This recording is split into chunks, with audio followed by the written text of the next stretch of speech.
In this video, I'm going to talk about what happens after your basement walls are poured.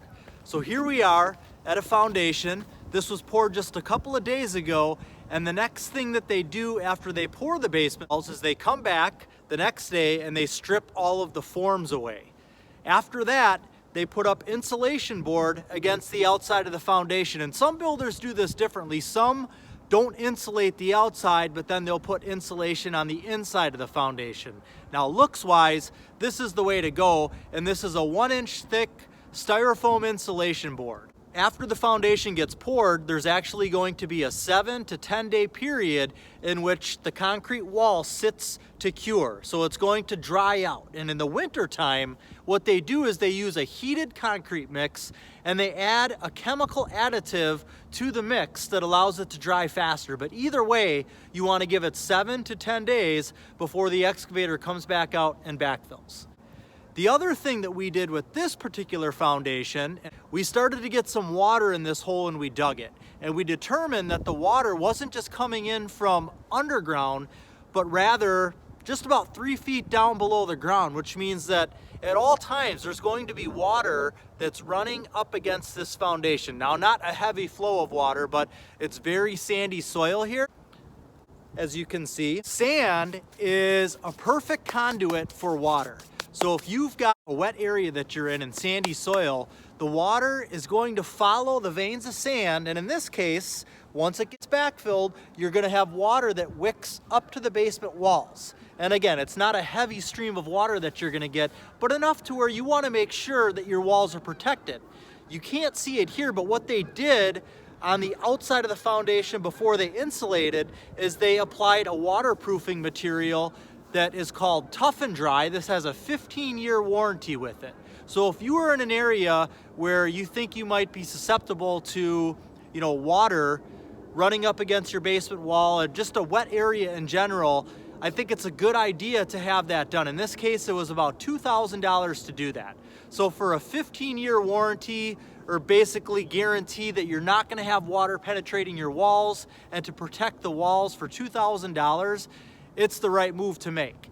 The other thing that we did here is we put in an additional sump pump. Typically we just do one sump pump, and you can kind of see it way back by the window over there. Now in this case we did another one right over here because there's going to be a lot of water, and if one of those sump pumps fails because it's getting used a lot and running a lot, there's another one that will kick on.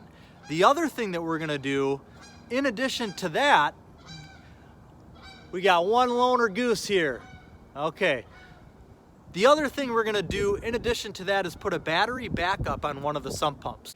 You can see behind me, there's a window well. This is one of those small little 16 by 32 inch vinyl windows that gets poured inside of the foundation. And there's a drain tile once this all gets backfilled so that any water that goes into that window well will drain into that black tube, and that drains down into the drain tile that surrounds the whole perimeter of the basement.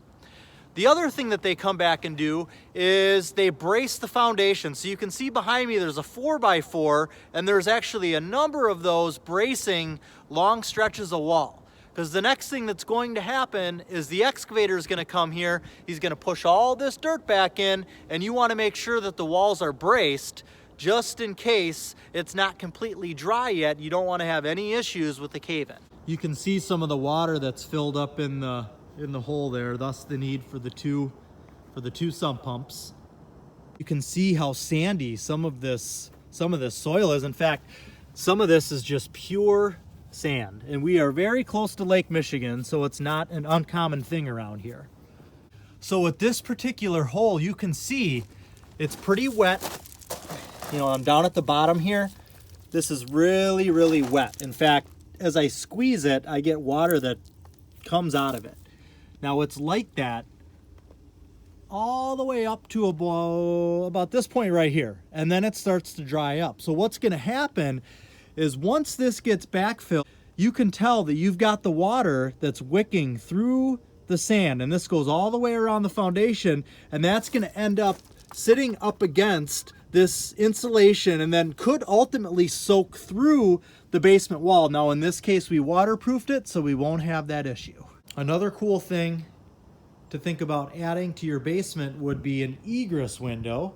This will allow you to put a future bedroom in your basement if need be, so it adds some value to the home as well and brings in a lot of natural light.